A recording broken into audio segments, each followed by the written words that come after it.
जय मूलवासी, good morning सम्पूर्णमा। आज मैले एउटा टपिक्स लिएर आएको छु। विशेष गरी जुन यो देशमा हुन गइरहेको एउटा राजनीतिक परिस्थिति,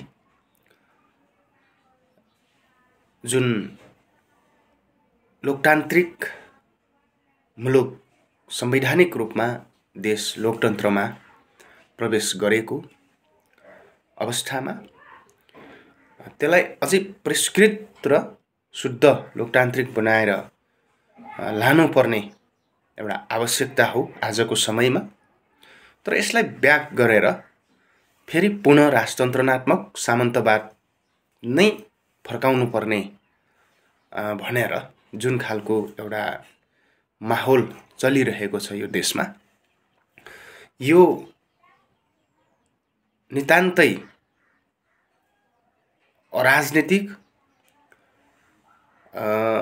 एउटा देश र जनताको निम्ति र विशेष गरी यो देशका मूलवासी जो बहुसंख्यक मूलवासीहरू छ, त मूलवासीहरूको निम्ति यो नितान्तै घातक कुरा हो र समानता, भातृत्व, स्वतन्त्रता र न्यायपूर्ण समाजको निम्ति पनि यो अत्यन्तै घातक कुरा हो। खास गरी यो किन यस्तो भइरहेको छ भन्दाखेरि इतिहासकालदेखि नै यो देशका मूलवासीहरूलाई देशविहीन बनाएर जुन खालको राजनीति शाहवंशदेखि सुरु हुँदै आयो र आज पनि त्यही कुरामा नै रमलिरहेको छ यो देश। शाह र राणा र बाहुनहरूले यो देश चलाए भनेको आर्यहरू, समग्र रूपमा बाहुन र क्षेत्रीय आर्य हुन्। आर्यहरू आर्यवर्ण अर्थात् रङ, एकल रङ, रङ्गभेदी नीति, रङ्गभेदी शासन भनिन्छ यसलाई। रङ्गभेदी शासन, वर्णभेदी शासन, वर्ण आर्यवर्णका अथवा यसलाई चाहिँ रङ्गभेदी शासन भनिन्छ। यो यिनीहरूले नेपालको शासन उल्टाइ पल्टाइ चाहिँ शासन गरिरहेका छन् र यसमा नेपालकै मूलवासीहरूलाई प्रयोग गरिएका छ। पृथ्वीनारायण शाहले पनि मगर गुरुङलाई प्रयोग गर्यो, राणाले पनि त्यसै गर्यो, यहाँकै मूलवासीलाई प्रयोग गरेको देखिन्छ र यता महेन्द्रले पनि त्यसरी नै चाहिँ पञ्चायतलाई मन्त्री बन्न जाने र समर्थन गर्नेहरू मूलवासीहरू मध्येकै पनि थिए र यतातिर आएर अहिले फेरि राजा फर्काउनुपर्छ भन्नेमा पनि फेरि हाम्रै अनुहारका मान्छेहरू चाहिँ त्यहाँनिर भइरहेका छन्, हिँडिरहेका छन् र यसले एउटा स्थिति सिर्जना गरिरहेको छ। खास गरी यो किन यस्तो भइरहेको छ त? जबसम्म यो देशका मूलवासीको हातमा शासन आउँदैन तबसम्म यो देश बन्दैन। यो मङ्गोलवाद दर्शनले क्लियर गर्छ, स्पष्ट छ। र आजसम्म यो देशका मूलवासीलाई मूलवासी भन्नै दिएको छैन। आदिवासी जनजाति, दलित, मधेसी, मुस्लिम बनाएर विभिन्न जात जातिमा विभक्त किन गरिरहेका छन् भन्ने कुरा एउटा कुरा हो।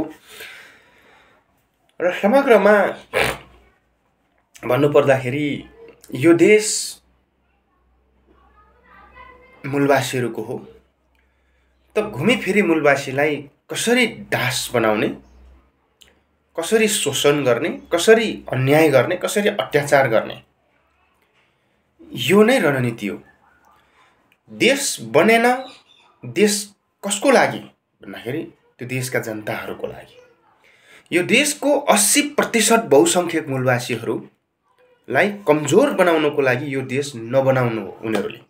किन यो देश बन्ने बित्तिकै यो 80% चाहिँ माथि आउँछ र सीमित मुठ्ठीभरका सामन्तहरू, राजादेखि त्यहाँ बाहुन क्षेत्री सामन्तहरू र केही ब्राह्मणवादी विचार बोकेका मूलवासी मुहारका अनुहारका मान्छेहरूले मात्रै शासन गर्नु र उनीहरूको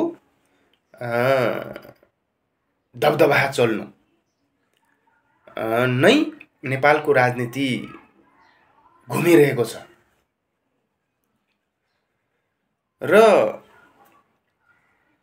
अहिले किन यो रिभर्स हुन खोजिरहेको छ त भन्दा जो सामन्तवादीहरूले त यो देश उनकै मुठीमा साम्राज्यवादमा नै कब्जा गर्ने भन्ने रणनीति हो।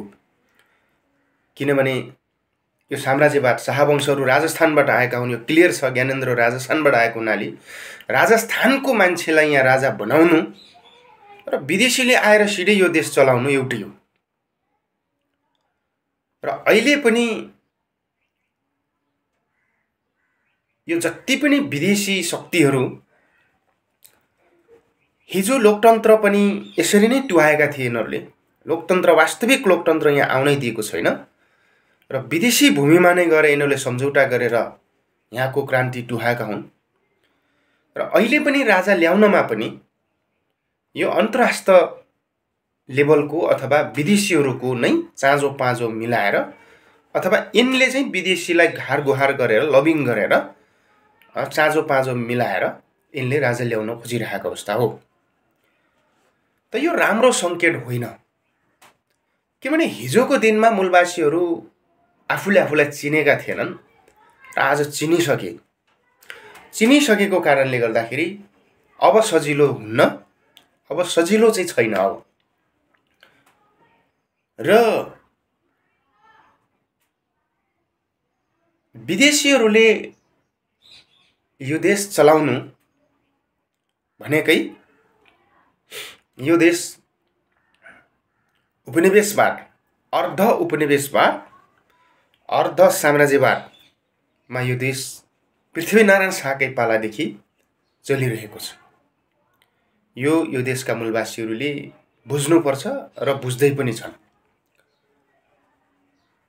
र जबसम्म मूलवासीहरू स्वतन्त्र र मुक्त हुँदैनन्, केबाट भन्दाखेरि अर्ध साम्राज्यवाद, अर्ध सामन्तवाद र अर्ध उपनिवेशवादबाट जबसम्म मुक्ति हुँदैनन् तबसम्म यो देश कहिल्यै पनि बन्दैन। यो कुरा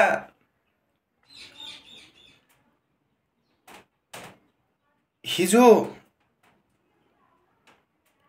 राणाहरूले शाहवंशमा पनि सीमित व्यक्तिहरू मात्रै बने, मूलवासीहरू बन्नै पाएनन्।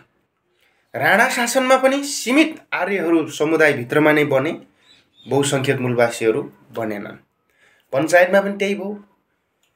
अहिले आएर बहुदल हुँदै लोकतन्त्र आयो। लोकतन्त्र पनि अझै लोकतान्त्रिक मुलुक संविधान बनिसक्दा पनि नाम मात्रैको संविधान हो, नाम मात्रैको लोकतान्त्रिक संविधान हो भनेर हामीले जुन भनिरहेका छौँ, किन भनिरहेका छौँ त भन्दाखेरि यही नै हो। असली लोकतन्त्र यहाँ आएको छैन। यो चाहिँ र यो जुन राजा ल्याउनलाई यिनीहरूले अन्तर्राष्ट्रिय हार गुहार गरेर जुन राजतन्त्र स्थापित गराउने एउटा सपना देखेका छन्, दुष्प्रयास जुन गरिरहेका छन्, यो सम्भव छैन। यो त्यही विदेशीले नै सञ्चालन गर्छ। यो हिजोदेखिको चाहिँ कुरा त्यही हो। हिजो ६२-६३को आन्दोलनको माहौल र यो संविधान बनाउनुमा अथवा ६२-६३को जनआन्दोलन हुनु र त्योभन्दा अगाडि यिनीहरूले सम्झौता गर्नु, 12 बुढे सम्झौता कहाँ गरे त यिनीहरूले भन्दा विदेशमै गरे लोकतन्त्र ल्याउनुको लागि। र न विदेशीकै चाहिँ परिचालनमा सञ्चालनमा चाहिँ यो देश चलिरह्यो। फेरि अहिले पनि राजा ल्याउनलाई पनि यिनीहरूले अन्तर्राष्ट्रिय हार गुहार गरेर नै विदेशीकै तजबिजमा राजा आउने हो। त विदेशीको तजबिजमा जुन राजा ल्याउन खोजिरहेका छन्, दुष्प्रयास गरिरहेको छ, यो नितान्तै गम्भीर हो। र यसले देश अझ भट्कालोमा जान्छ, अझ झन् यो चाहिँ खतरामा जाने निश्चित छ। किनभने नेपालका बहुसंख्यक जनता को हो त भन्दा मूलवासीहरू हुन् र देश पनि मूलवासीकै हो र उनीहरूलाई पाखा लगाएर जुन शासन चलाइराखेको छ, हिजो शाहवंशदेखि लिएर आज लोकतन्त्रसम्ममा पनि एउटै वर्णका आर्य वर्णका मान्छेहरूले नै वर्चस्व जमाइराखेको। त यो अझ उत्कृष्ट मोडेलबाट लोकतान्त्रिक विधि मार्फत नै मूलवासीहरू चाहिँ सत्तामा जाने जुन खालको बाटो छ, त्यो बाटो बन्द गर्नको लागि यिनीहरूले फेरि राजतन्त्र ल्याउन खोजिरहेका छन्। यो देशी विदेशी मिलेर सबैले ल्याउन खोजिरहेका छन्, किनभने यो समग्र रूपमा मूलवासीलाई रोक्नकै निम्ति हो यो। र यसले राम्रो परिणाम दिँदैन। देश लामो समयको भत्कालोमा, लामो समयको एउटा ब्याकडेटमा यो जान्छ। किनभने उदाहरणको लागि भैरवाबाट काठमाडौँ जानुपर्ने हो र त्यहाँ नजाँदासम्म आफ्नो काम बन्दैन भनेर एउटा गाडी चढेर काठमाडौँ हिँड्यो, बिचमा नारायणघाटमा गएर चाहिँ अथवा मुगलिनमा गएर त्यहाँ अब नजाने, अब सम्भव छैन, सकिँदैन, यो गाडी बिग्रियो, के बिग्रियो, अब हामी ब्याक भैरवातिरै फर्किनुपर्छ भनेर त्यसो गरियो भने त्यो आफ्नो गन्तव्यमा कहिल्यै पुगिँदैन। त यो विश्व त तपाईँको के छ भने निरन्तर अगाडि बढिरहेको छ। राजनीतिक विज्ञानको नियम भनेको पनि अझ उत्कृष्ट समस्या जनताको बीचबाट विकल्प निकालेर जनताको शासनलाई उत्कृष्ट बनाउनको लागि जनताकै बीचबाट बनाउने प्रक्रिया पोलिटिकल साइन्स हो, राजनीतिक विज्ञानले त्यो भन्छ। तर यहाँ चाहिँ कुरा के गरियो भने जनतालाई पूर्ण रूपमा राजनीतिक चेतना नदिकन थोरै मुठीभरका मान्छेले पैसा खाएर, विदेशीको चलखेल पैसा खाएर यहाँ के भयो भन्दाखेरि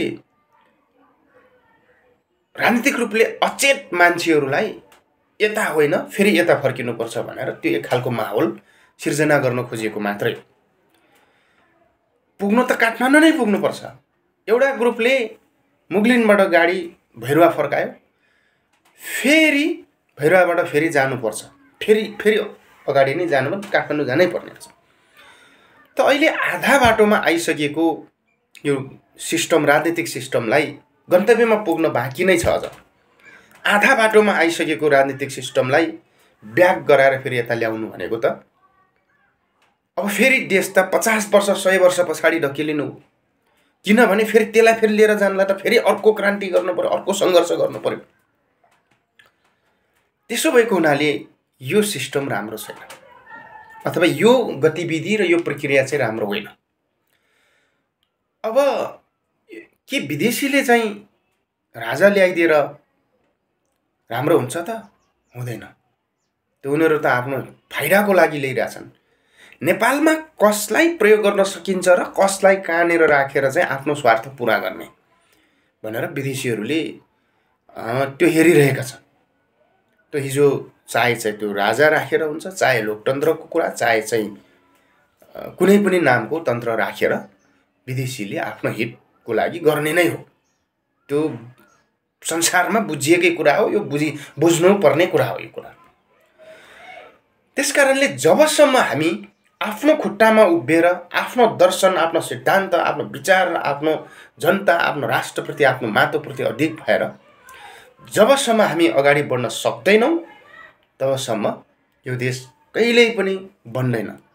नाम मात्र ल्याइएको लोकतन्त्र, धर्मनिरपेक्ष र प्रान्तीयतालाई वास्तविक व्यवहारमै ल्याउनुपर्छ र शुद्ध बनाएर चाहिँ मजबुत बनाएर जानुपर्छ भन्ने उद्देश्यका साथ हामीले नेसनल रिपब्लिक नेपाल स्थापना गरेर अघि बढिरहेका छौँ।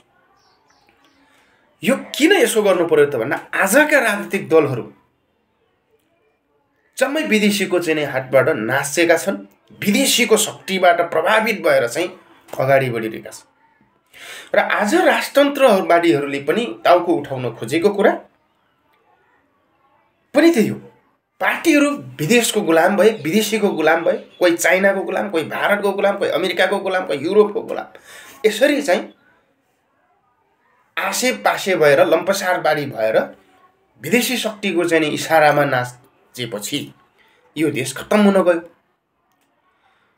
त यहाँ जनताले के बुझिरहेछ भने अहिले पार्टी चाहिँ विदेशीले सञ्चालन गर्यो, त राजा ल्याउँदाखेरि चाहिँ अलिकति हुन्छ कि भने होइन। राजा पनि विदेशीकै अरान खटानबाट नै आउन खोजेको छ। तपाईँ अस्ति भारत भ्रमणमा गए,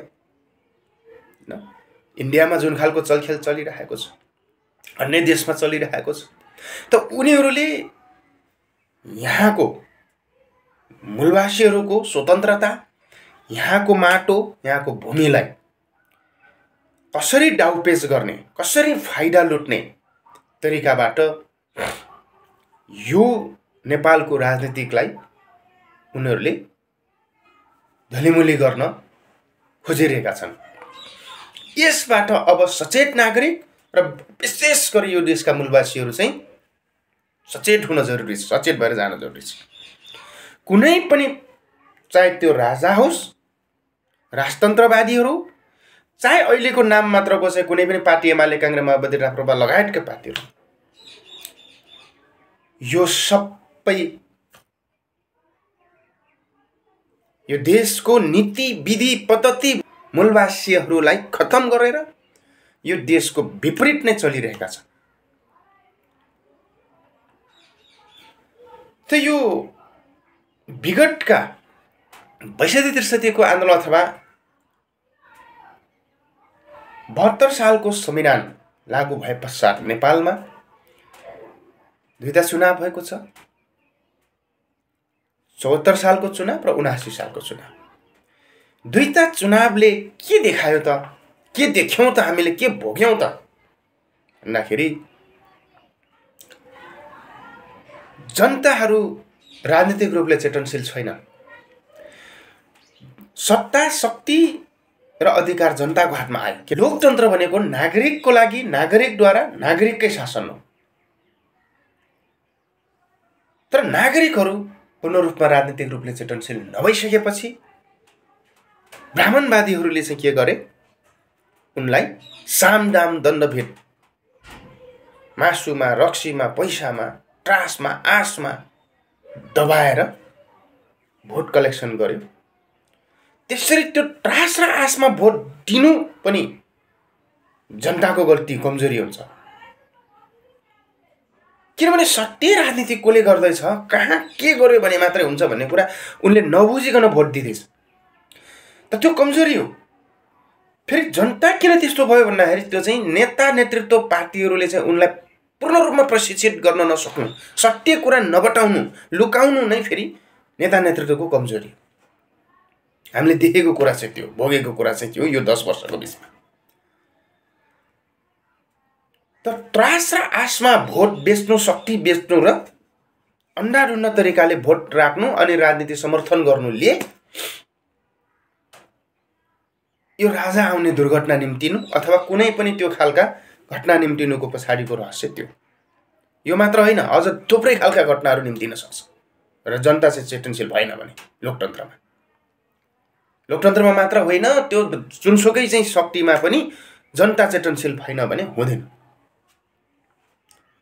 किनभने जनता चेतनशील भइसकेपछि राजतन्त्र, एकात्मक शासन त कहिले पनि आउँदैन, फेरि सम्भवै छैन त्यो जनता चेतनशील भएको मुलुकमा। जहाँ जनता चेतनशील छैन त्यही ठाउँमा के हुन्छ, एकतन्त्रीय शासन आउँछ। चाहे राणा शासन, सैनिक शासन, हिटलर शासन, कम्युनिस्ट शासन, एकतन्त्रीय तानाशाही शासन। र जनता चेतनशील भएन भने लोकतन्त्र पनि के हुन्छ, विकृत हुन्छ, हैन, भ्रष्ट हुन्छ। आज भएको त्यही हो। त्यसै कारणले हिजो 10 वर्षको बीचमा, अर्थात् यो 2 चुनावको अन्तरालमा जुन दलहरूले, ठुला ठुला पार्टी बनाउँदाहरूले, एमाले, काङ्ग्रेस, माओवादी मात्र होइन, त्यहाँ राष्ट्रपा पनि छ। 74 साल र 79 सालमा भएको दुईटा चुनावमा जुन राजनीतिक दलहरूले मूलवासीलाई रोक्नको लागि ब्राह्मणवादी एकछत्र राजनीतिलाई बचाउनको निम्ति सामन्तवादी सिस्टमलाई बचाउनको लागि जुन यिनीहरूले चुनावी गठबन्धन गरे, दल गठबन्धन गरे र मूलवासीलाई रोक्नको लागि चारैतिर यिनीहरूले के गरे, न्वारानसम्मको बल निकालेर चाहिँ मूलवासीलाई रोक्न सफल भए। त्यो मात्र होइन, विभिन्न किसिमको सामदाम दण्ड भेटमा बदनाम गरेर हुन्छ कि विभिन्न खालका आरोप लगाएर हुन्छ कि कसरी हुन्छ मूलवासीहरू नेताको पतन गराउनको लागि, मूलवासी भनेर हिँड्नेहरूको पतन गराउनको लागि जुन खालको चाहिँ खेल खेलिरहेका छन्, खेले एमाले, काङ्ग्रेस, माओवादी, रासपाहरू, राप्रपाहरू। त यो परिणाम स्वरूप अहिले के गरिरहेछ भन्दाखेरि राजनीतिक दुर्घटना निम्तिँदैछ।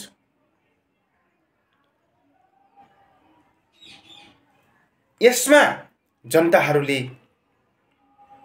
बुझ्नुपर्ने, नागरिकहरूले बुझ्नुपर्ने, सचेत हुनुपर्ने समय हो। खासमा जुन ठुला बनाउँदा पार्टीहरूको व्यवहार र उनीहरूको नीतिको कारणले यो देश बिग्रिराखेको छ। हामी यो पद्धतिबाट होइन,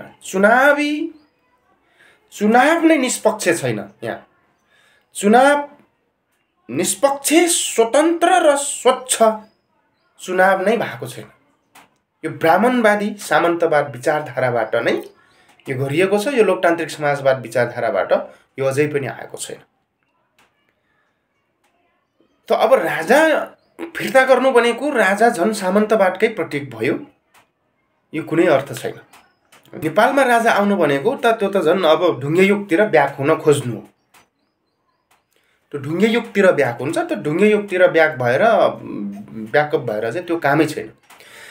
र हामी लोकतन्त्रको एउटा पद्धतिमा छौँ र लोकतन्त्रलाई अझ परिष्कृत र अझ मजबुत गर्ने, वास्तविक लोकतन्त्र ल्याउनको निम्ति ब्राह्मणवादी विचारधारा, राजतन्त्र पनि ब्राह्मणवादी विचारधाराभित्रकै हो र दुईटा सामन्तवादको प्रति, एउटा ब्राह्मण हो, एउटा क्षेत्री हो। राजा क्षेत्री अन्तर्गत पर्छ र ब्राह्मण ब्राह्मणै भइहाल्यो। यो दुईटा मिलेर हिजोदेखि यो देशका मूलवासीहरूलाई चाहिँ शोषण गर्दै यो देशलाई दोहन गर्दै आएको अवस्था हो। राजा पनि निरन्तर त्यही नै छ र एकछिनलाई क्षेत्री राजा चाहिँ बाहिर बसेको जस्तो देखिएको हो, ब्राह्मणहरू अगाडि बढेको। हिजो क्षेत्री राजा अगाडि देखिएर ब्राह्मणले पछाडिबाट रुल गर्थ्यो भने आज क्षेत्री राजालाई बाहिर राखेर ब्राह्मणले रुल गरिरहेको अवस्था। यो दुईटै असफल भयो भन्ने कुरा त हामीले बुझ्यौँ। यो दुईटै असफल भइसक्यो। अब त मूलवासीको पालो आउनु पर्ने, अब त मूलवासीहरूको शासनको समय हो। त्यसै कारणले गर्दा अब यो देशका मूलवासीहरू राजनीतिक रूपले चेतनशील र सक्रिय भएर चाहिँ आफ्नो देश चलाउनु पर्छ। आफ्नो देशमा भएको विकृतिको विरुद्धमा अब हामी बुलन्द भएर चाहिँ अगाडि जानुपर्ने अवस्था आइसक्यो।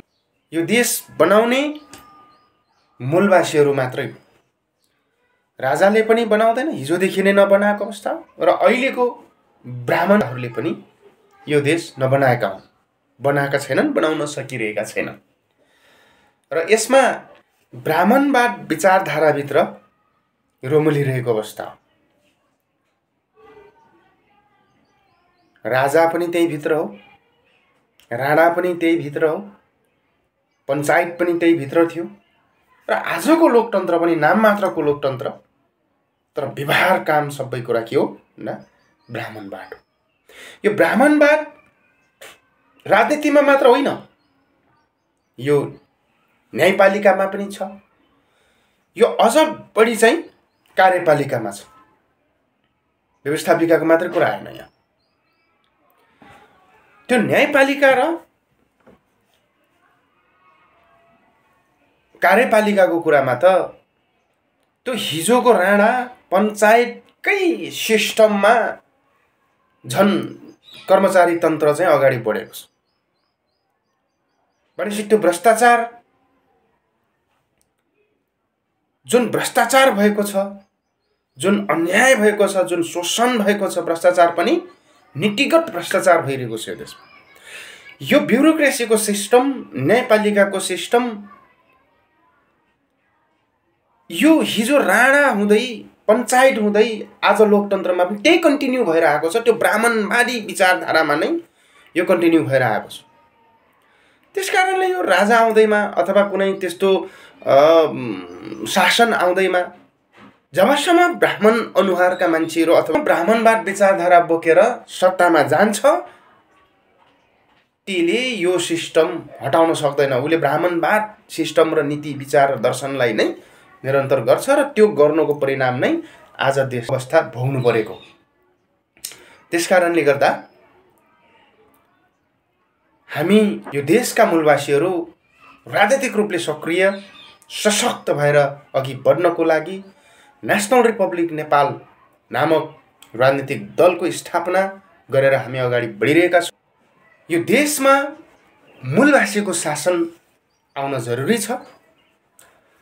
त मूलवासीहरूको शासन कस्तो खालको शासन त भन्दा जुन नेपालमा अहिले नाम मात्रको लोकतन्त्र, धर्मनिरपेक्ष प्रान्तीयता संहिता आएको छ, यसलाई शुद्ध र असली रूप दिनको लागि नेपालमा मूलवासीको शासन आवश्यक छ। त्यसैले समानता, भातृत्व, स्वतन्त्रता, न्यायमा आधारित लोकतन्त्र, धर्मनिरपेक्ष प्रान्तीय शासन सँगसँगै समाजवादमा आधारित सुशासन, दिगो शान्ति, दिगो विकास सहितको नयाँ नेपाल निर्माण गर्नको निम्ति नेपालमा मूलवासीको शासन आवश्यक छ भन्ने हेतुले हामी नेसनल रिपब्लिक नेपालको स्थापना गरेर अघि बढिरहेका छौँ।